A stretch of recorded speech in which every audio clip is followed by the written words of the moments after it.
Hello and welcome back to Caves of Qud.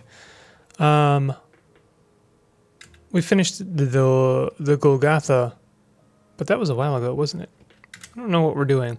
I got a couple cybernetics, which was nice.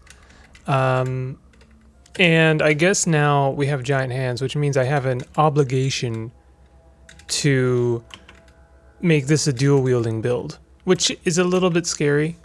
I won't lie. It's a little bit scary because that shield offers so much extra protection. It's really hard to say no to that extra protection. The shield is so nice.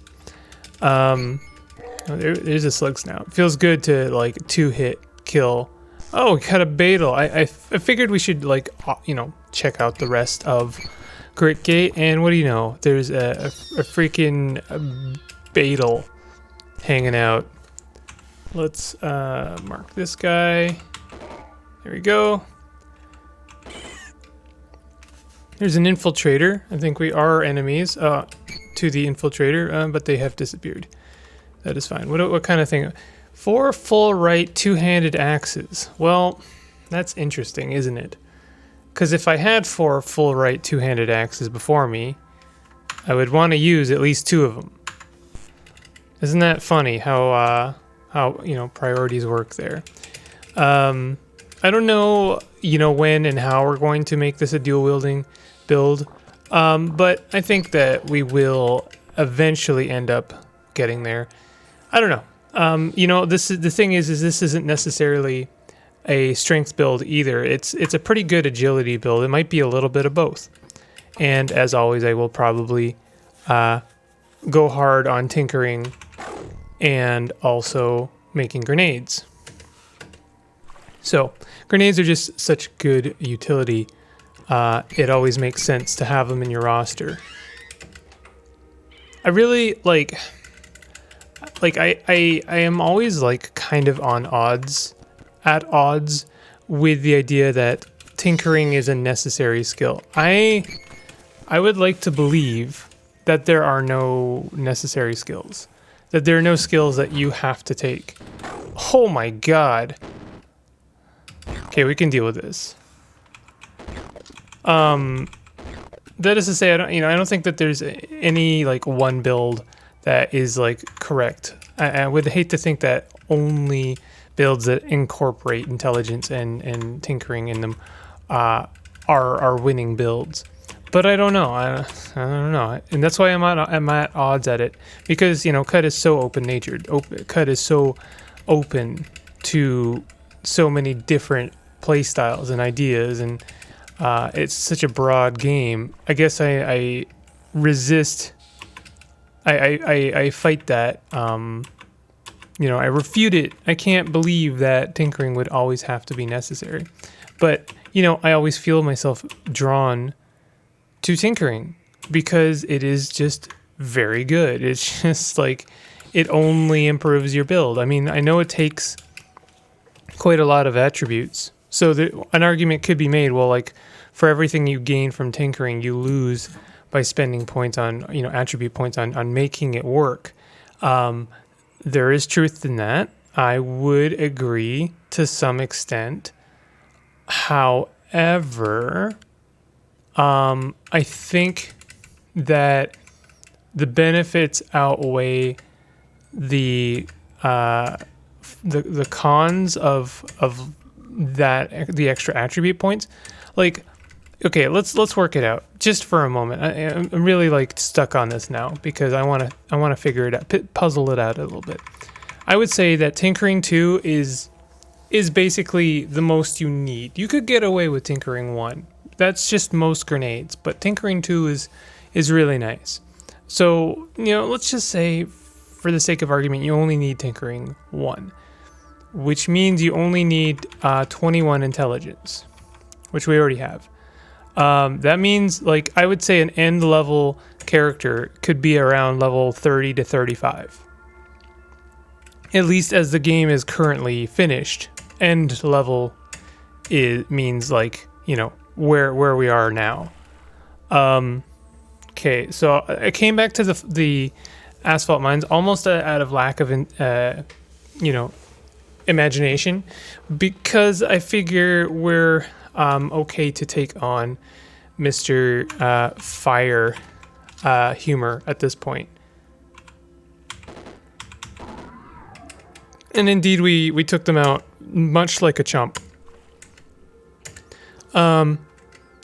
So 21 intelligence. So you could get to you could get to 21 intelligence with most character builds, probably around level 10, and you'd probably have tons of other strength. So I don't know.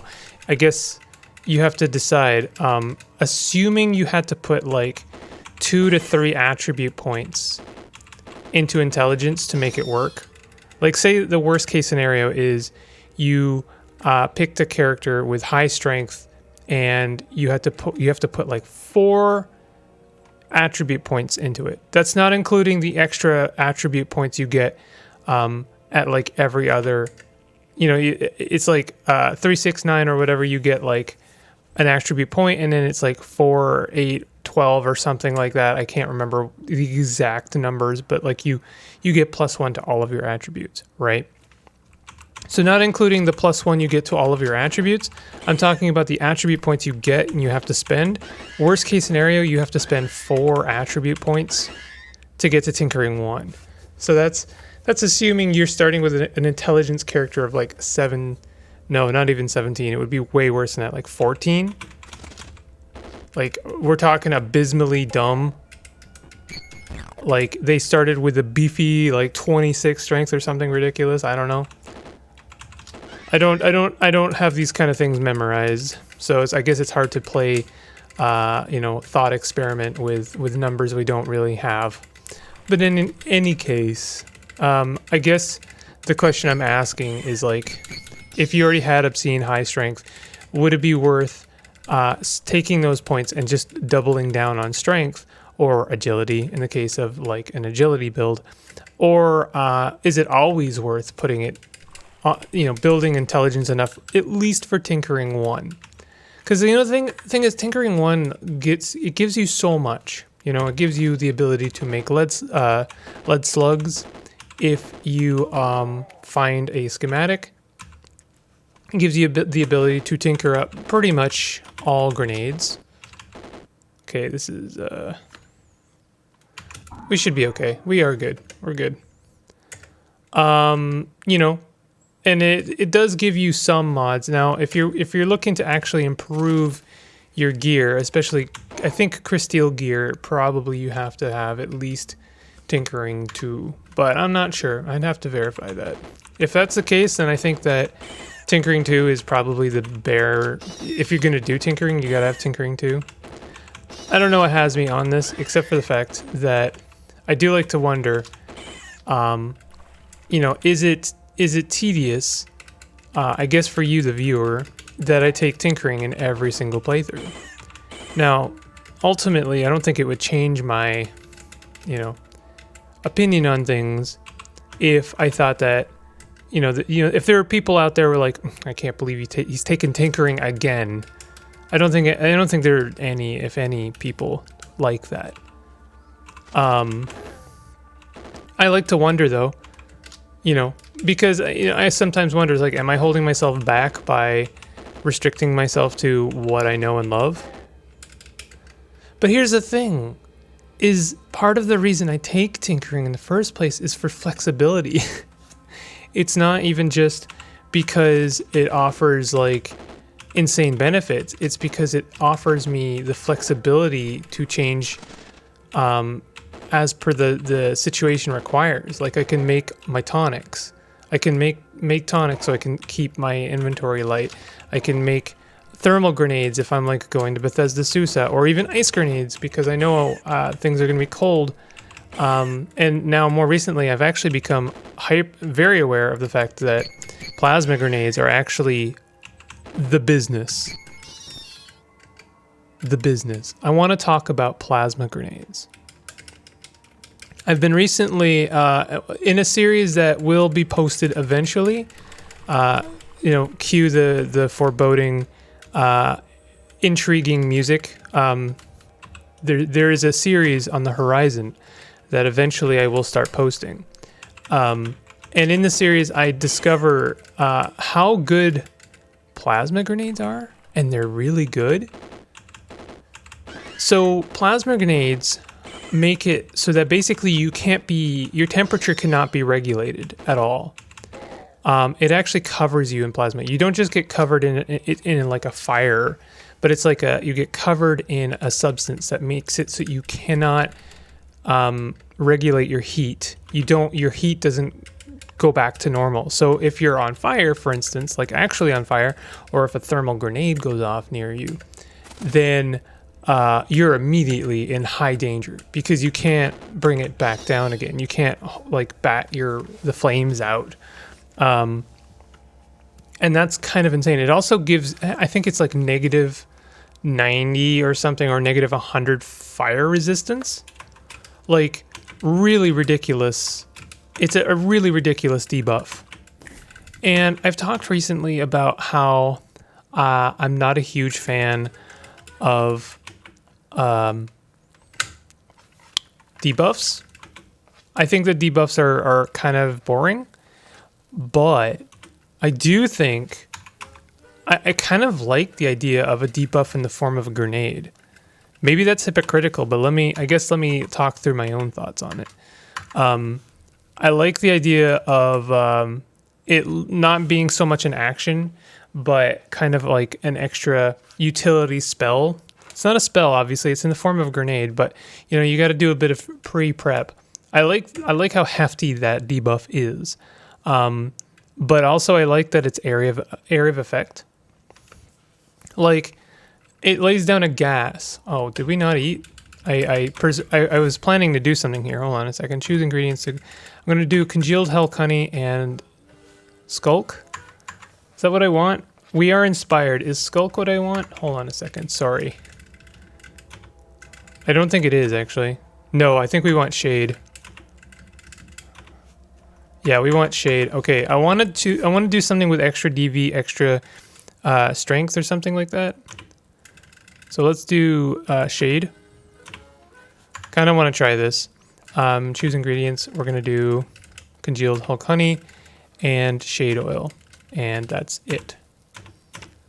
Whenever you phase out, you have a 50% chance to dismember. That's garbage. Whenever you drop below 30, you phase out. That's interesting. You can use Intimidate if you already have Intimidate. These are garbage. I'm getting really unlucky with some of these recipes, I gotta say. Phase effects last twice as long. You have a 50% chance to dismember or slam your opponent. I don't know. Is that good? I honestly feel like this one isn't bad because at least it's a panic. Like, if I get lucky, I say get lucky, if I get blown below 20% of my health and survive, because that's really dangerous, then I have a panic button of I can phase through walls. Might be worth taking that. But honestly, I would always prefer extra strength, agility, or AV, like basic things that are going to help us prevent a situation like that.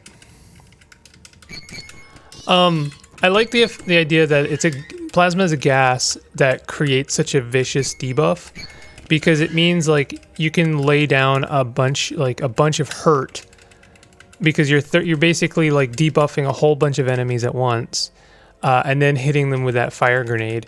So you can essentially become like a pyro expert.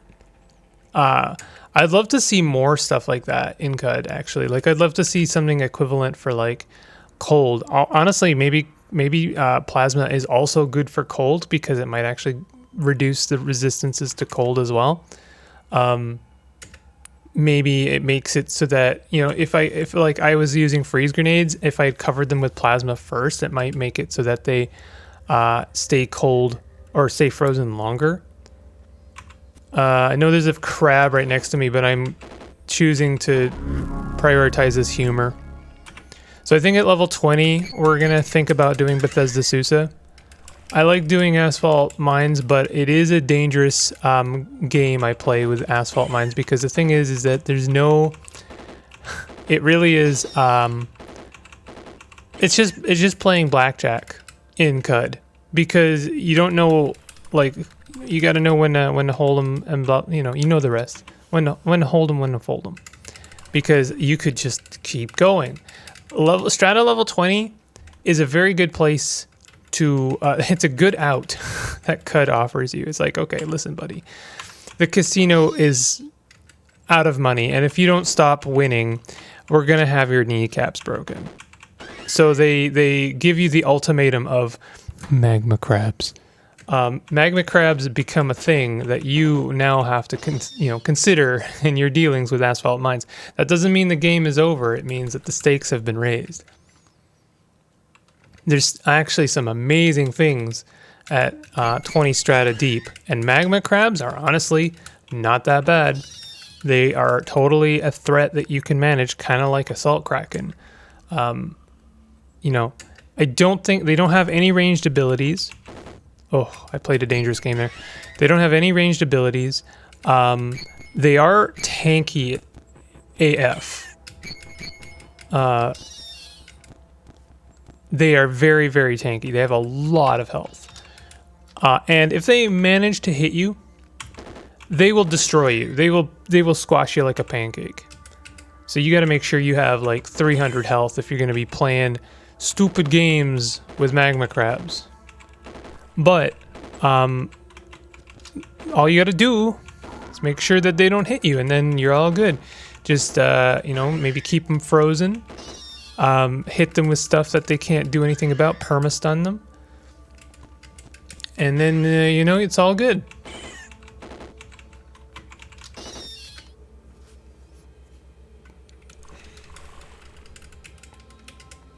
Magma crabs are very, very good for killing as well, because they offer really good XP rewards.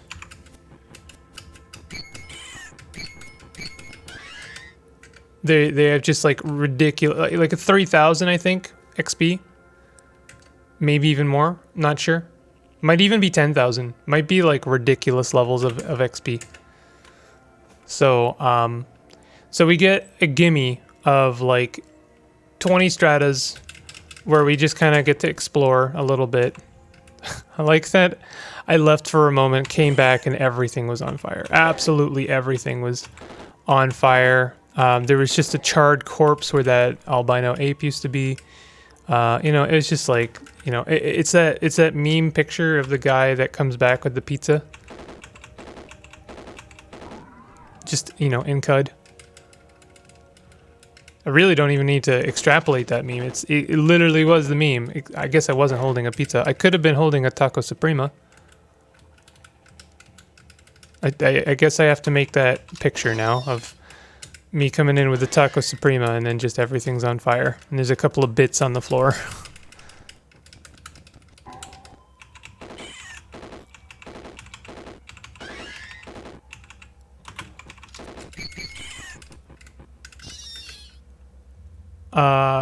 Alright. Things are going well. Not really finding anything too interesting. But it's the Asphalt Mines. You don't know what you're going to find. Honestly, part of what I like about the Asphalt Mines is that there's just a lot of things to kill that I know how to deal with. Like, you don't get too many surprises in Asphalt Mines.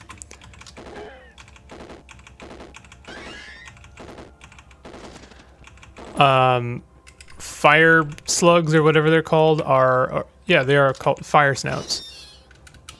Are not a big deal. Humors, I've talked ad nauseum of my disgust and disdain for humors, but honestly, treat them with the caution that they absolutely deserve, and you will be good. You don't have to worry about them too much.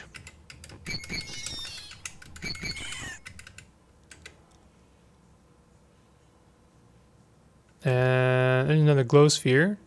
I don't know why our dude doesn't auto pick up glow spheres. I guess they're not really that valuable. I think I'm good for oil. I am good for oil. I don't know. I don't need to. We're beyond picking up oil. I will say, I have a little bit of anxiety with the asphalt mines, which is good. You know what? I don't think that if you're playing CUD to win, and I am, God, that noise is kind of loud. I feel like I should turn CUD down a bit, if I'm being honest.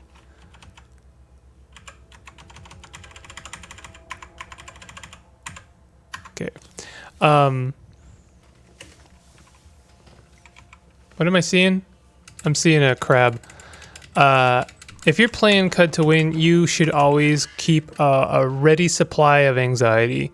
Just a ready supply. You don't have to be anxious all of the time, but just be ready to be anxious, you know? Because definitely, I think that I've come to terms with the fact that you just have to be on all of the time. Now, that sounds stressful, and that's why I would say that CUD is not necessarily for everyone. What are you doing here? I feel like this is the second time I've encountered this guy in the asphalt mines. This is the awful, awful plant that no one wants to should have to have to deal with. I hate that plant. Imagine hating a plant. I hate that plant even more because I lost my train of thought. Damn. Yeah, ready supply of anxiety. You know, it sounds stressful, and you know, to a certain extent it is. I mean, that's why I take breaks. You know, you got to take breaks from CUD. That's my mental health tip for the day. I'm not a therapist, but if I was, I would absolutely advise all of my patients to take breaks from CUD. Because, you know, if you truly love something, you gotta know when to let it go. Right? That's that hallmark card logic that we've all come to accept in our... I don't know what I'm talking about. You're welcome.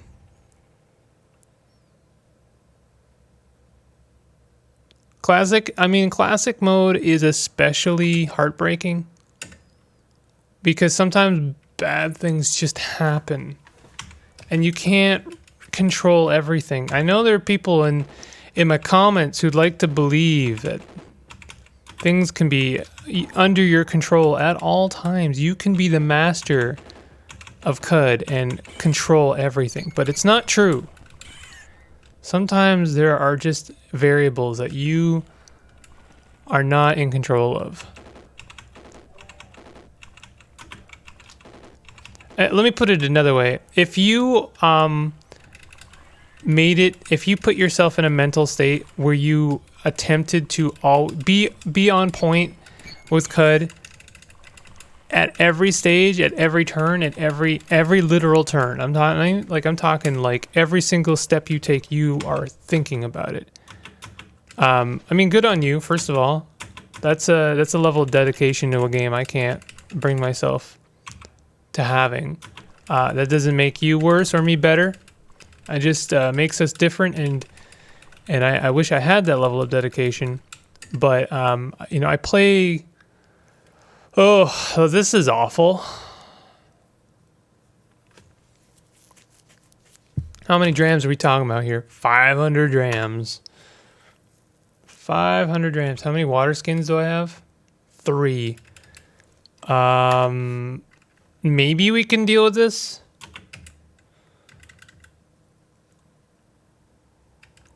A drink. You have nowhere available to collect that. Can we not use the water skin? Fill. I guess not. How is it we cannot fill our water skins with lava anymore? That's interesting. Do I have to do pour? Pour into this water skin. 64 drams. Okay, and then we go to liquid, and then it becomes flaming. Pour nearby, and then we go over there. 64 drams. And let me guess, this thing is still flaming? Fight fire. So that pool is slightly less. We could do something like this, but oh man, do I not want to. The thing is that this is the level where things start to get really good. we start to get the really good stuff around these levels. I guess, yeah, my water skin's broken, so that's not really gonna work. I really don't want to play this game where I like maybe get lava poured on myself. Getting lava poured on yourself is like absolutely awful. Because you can basically lose, never mind dying. I mean, of course dying is on the table, but like you can also just lose all of your gear. Everything on black. All in on black. And yeah, you can, it's all on the table to be lost forever. So anyway, that's it for Asphalt Mines. We're good for that. For now. I'd like to play with the idea of like maybe when we get some freeze grenades, I could attempt to freeze the lava. I don't even know if that's a thing we can do. I'm not even sure. But, you know, maybe. I've never tried to do that. I guess I went the long way. I could have just recoiled out. I don't think we got really anything that exciting, if I'm being real. Nothing to, you know, write home about. We didn't even get an interesting recipe. So, what's next? I'm pretty sure, let me look at my map pins. Historic sites, unvisited on only. Is that just the ones? Okay, so there's one near the Rainbow Wood. There's 3 in the Deathlands. Get out of town, buddy. And then there's 2 in the Deep Jungle, 1 in the Rainbow Wood. Alright, so let's do ruins. Ruins are not as interesting, and we definitely don't have as many of them. But the thing that comes next is I go back to exploring the jungle. Exploring the jungle felt pretty dangerous to me. Even at our current level, with all of our goodies, it felt not okay. So I would prefer we take on something a little bit easier. Oh, we have a legendary baboon. Disliked by flowers. I don't care about making friends to baboons, honestly. I don't care about making friends with flowers either, but I mean, it would be nice. Whoa. What is this stuff? Electrified serrated steel battle axe. Yeah, that's interesting. That's actually really nice. Flaming bronze battle axe. We just got a freezing battle axe and a flaming battle axe. Quite nice. I appreciate that. What are these? What kind of artifacts are these? A semi-automatic pistol. Treat these as scrap. Disassemble. And then, oh, is it? They were both that. Okay. Let's disassemble the other one as well. We have a flamethrower as well.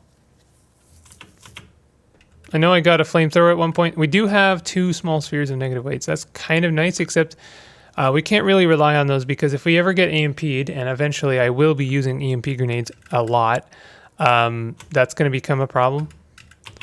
Let's throw a cell into this advanced toolkit, and then let's consider... Oh, are we not friends, Hermit? Why are you getting up in my grill like this? Okay, well, I guess we're not friends. Shucks, that's a real darn shame. So we have our cobalt axe here. Why can we not put something in our other hand? That's interesting. Do I have to remove this? Maybe it doesn't remember, like, know that we have. Yeah. Okay. So you got to remove it first. That's an interesting bug. But you got to remove the double 2-handed axe before your character realizes that they can use the other hand. So I'm going to equip the electrified serrated steel battle axe We don't have nearly enough skill points to take dual wielding, and I wouldn't mind learning it from Bela, if I'm being honest. What kind of reputation do we have with Bela? I guess it's going to be villagers of Bela. No. Where is Bela? Hindran of Bela. We're at 100, so we need 200 reputation to get dual wielding from Bela. But I wouldn't mind doing that, and we don't really have, you know, much else going on. Like, you know, we could do it. I know we could, you know, get it soon with skill points, but I think that this would be better. So, all right. So oiled, stained, crystal boots. We have a lot of options for like neat things. We do also have kind of a nice shield. We could do shields and just have them on our arms. Oh, this gives us teleportation. I forgot about that. Oh, wait, why don't I have teleportation? Is it on the next? Oh, it's on the next. Let's see how bad this is. It's pretty bad. It's not great, if I'm being real. I was gonna say we could have used that at the bottom of the asphalt mines, but no, no, that's not really on the table. You don't want to teleport unless I could get like fully safe inside of that circle. You don't really want to like put teleporting into lava as an option inside that circle. That would be not good. Okay, so not much going on in this ruin. We're done here. We could go to that other ruin, like actually in the ruins. Let's check that out. This is bound to be interesting at the very least.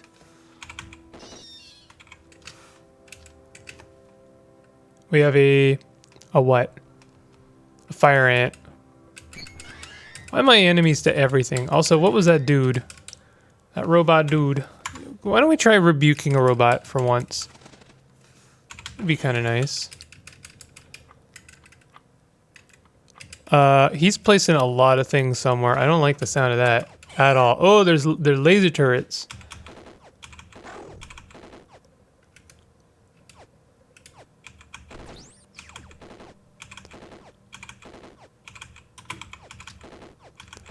Now, I know that I have a card that lets me disable turrets.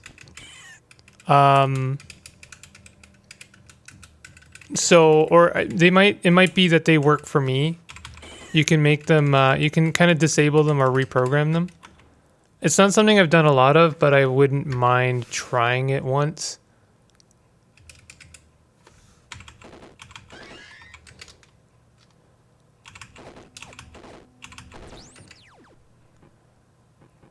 I would really like to. I really miss that cybernetic that lets you see robots. Such a nice cybernetic. One of the best. Like in terms of like a utility cybernetic that like gives you more information. I really appreciated that one. Okay, let's try and rebuke this guy. Your argument does not compute. Okay. Well, hey, let's try this. Activate ganglionic teleprojector. Resist domination. Okay, well, that's an option. So we'll just kill them then. I gave them 2 outs. I said, you know, be mine. Be my friend. And they said, no. Oh, we're making enemies to the slumberling, I see.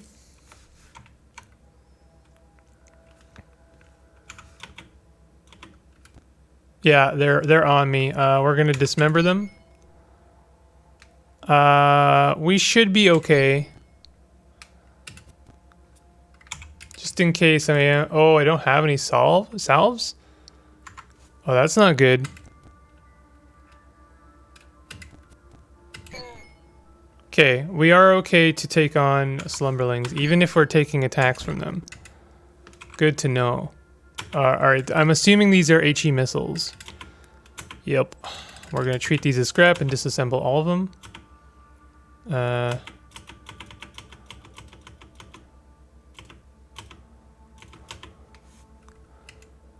There's another one of these tinkerers. How did it get past me like that? Yo, get over here. Okay. So first of all, let's rebuke them. Argument does not compute. Okay. Then...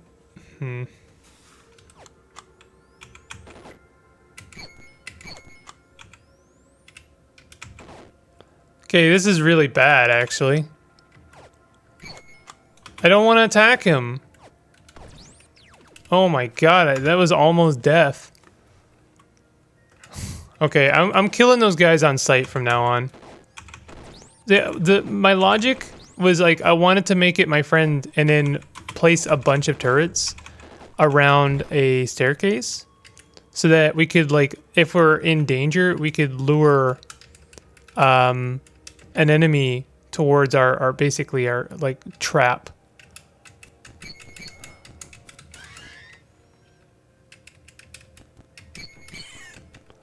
But man, that sucked. Okay,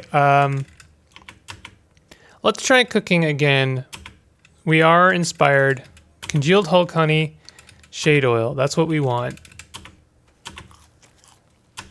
Whenever you drop below 30%, you can't be phased. What? That's dumb. Whenever you phase in, you have a 50% chance.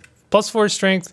Can use phasing at level 1, 2. There we go. That's what I want to see. That's pretty good.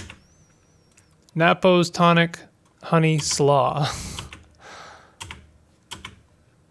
Okay, so we can use phase at level 1, 2, and which is not bad. Let me see. Whoops, 100% pressed the wrong button there. Let's see what phasing 1 does for us. 7 rounds, and then it's got a 100 round cooldown. Yeah, I mean that's about what I expected, to be honest. That teleport is on like the last screen. No, I wanna charge that traipsing mortar. Can't do it, huh? Okay, there we go.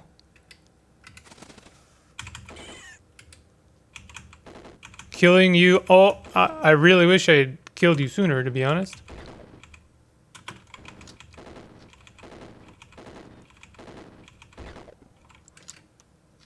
We got chain gun setting turret. Chain gun turret setting robot. And they managed to get more than one up before I killed them. Oh, glow moth. So I guess I am doing some ruin diving. I do still want to get some robot reputation. One good friend, like one friend that is admired by robots, would basically do it. That's basically what we need to be on friendly terms with robots. And then basically all like turrets, I don't think turrets would be a problem anymore. I think turrets all fall under robots. You know, jurisdiction. You know, a lot of things become open to us. We can kind of ruin dive like freely. I really want to see if I can't reprogram this one. Oh, it's dead.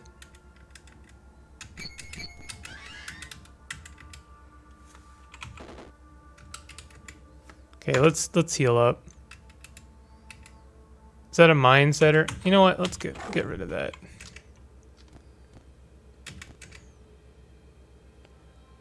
There's a chest. Could be good. We've got a what do you call this guy? A goat folk with a shotgun. I don't know. Yurt warden. And they have another two-handed carbide hammer. Elastine gloves. I don't think elastine gloves are as good as like plasticine is what you want. I think the flexi weave is good though. I think I have this conversation basically every single run. Like, what? Flexi weave is good, right? It's worth money, right? And I do think it is.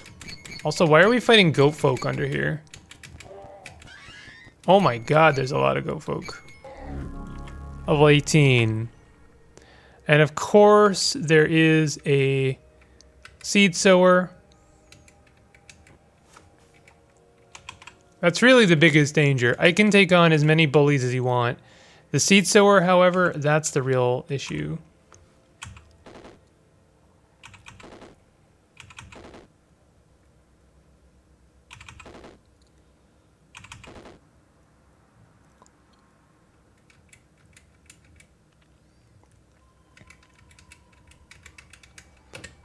Okay, let's kind of deal with this methodically. See, if only I could have been able to set up my turret thing I had going on there.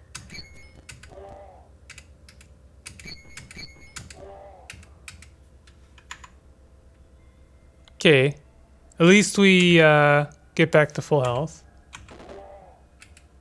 Okay, there's the sower. They're kind of like slug snouts in that if you can get like right up to them, they're not nearly as much of a problem.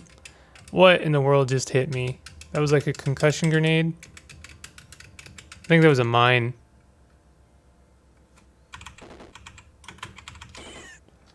Okay, I want to get back to where I was because there was some good stuff over there. Including some nice axes. Why do we have more seed sowers? Man.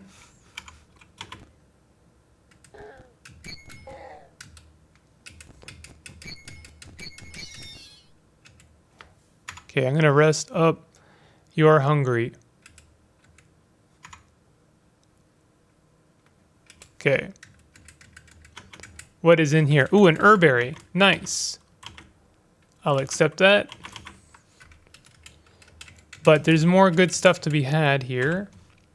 Carbide battle axe. I think I saw a folded carbide battle axe somewhere. I feel like that's true. Counterweighted carbide hammer. Carbide battle axe. I mean, I'll take it. Are we like using this electrified thing? It is full. I mean, I guess it's I'm prioritizing the two-handed one because we actually have a better odds. We have better odds of dismembering something. I would prefer to like give it stuff like serrated, but you know, and we don't have dual wielding, I suppose. So we're not really getting the most out of this electrified serrated thing, serrated battle axe. Where did I swear I saw a folded carbide axe. I guess not. Maybe I imagined it.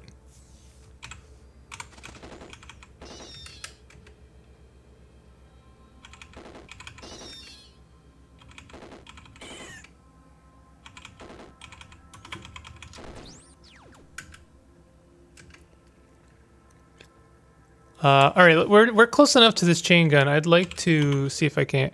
Let's see here. Repair, supply, warming up, chat. Can we chat with it? Refuses to speak to you. Look, repair, supply, target, show effects. I thought we could just. It's rusted. I don't know. I feel like there is a way to like turn them off, but I don't know what it is. Because we have the security card and we seem to have a very good one. Another traipsing mortar. We can charge it before it gets anything. Uh-oh. Yeah, I didn't like the sound of that. We got more of these laser turrets.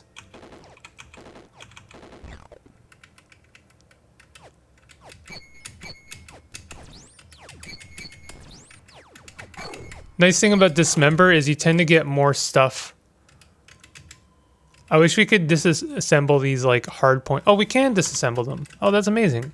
Treat these as scrap, disassemble. And then treat these, oh yeah, disassemble those as well. Nice. That's fantastic. Oh, our first saw hander. We really need to have EMP grenades if I'm going to do this. I fully acknowledge that it's a little bit short-sighted to come here without EMP grenades.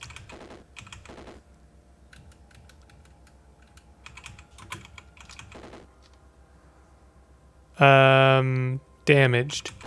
Okay, that was a little bit scary.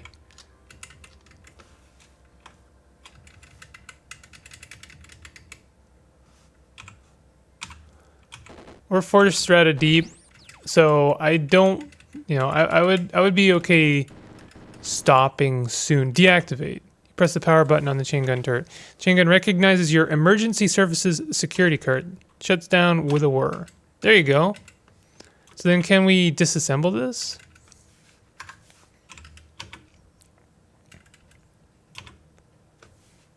Equipped strange tubes.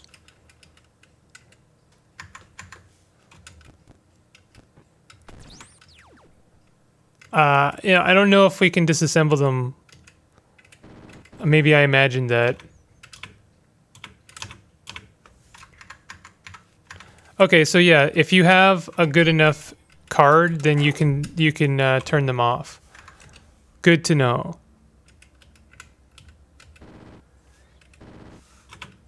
And it is possibly faster than like killing them. So as long as you can like get right up in their grill, you can turn them off. All right, this episode. Oh, okay. We did kill it. That was a livid creeper. This episode has run long. It's you know, for good reason. There's been some interesting stuff, but I think I am going to end it. I just wanna. I don't know. It's ruin diving. It's so addictive. Deactivate. Okay. What happened to it? It's gone. And before you know it, I'm on another floor. Okay, now I'm happy to leave. Saw handers that close, I don't mess with that. You're famished. Okay, well that's even worse. Yeah, let's take off here. I think this is a good note to end things on. We're level 18, so we're getting pretty close to making Bethesda Susa worth it. I could take dual wielding. It might be worth it. I think it could. I don't know. You know, we can't rely on maybe getting Bela, you know. We certainly can't rely on that. So maybe, like, what do we need from axe? Charging strike? Nah. Hook and drag? Yeah. Make a free attack with your axe. Your opponent gets a chance to resist the move and a chance to break free at the start of their turn. I haven't really ever made use of hook and drag, but I hear it is actually really nice. Decapitate is obviously very good, but we aren't there yet. So we could take dual wielding. I'm a little bit hesitant. What if we took endurance? We could take endurance and no, calloused is at level 23 toughness, so we can't take that yet. Shoot. We could do dual wielding. We get flurry and then offhand strikes. Your chance to strike with an offhand weapon increases to 35%. I'm pretty sure that doesn't include robot hands, but it does include our hands. And then flurry is you do attack with everything, including robot hands. So it would be actually worth putting axes in our robot hands if we took dual wielding. Okay, let's do it. We've just become a Swiss Army knife. If I sound not enthused, it's because I don't think this is going to be as exciting as it sounds, even though it does sound very exciting. So I do have a carbide battle axe in this hand. I just need one more axe, and then we should be good here. That being said, I mean, it's got a metal fist. It can still attack. Anyway, if you enjoyed this episode, definitely hit that like button and consider subscribing for more content like this, and I'll see you guys next time. Take it easy.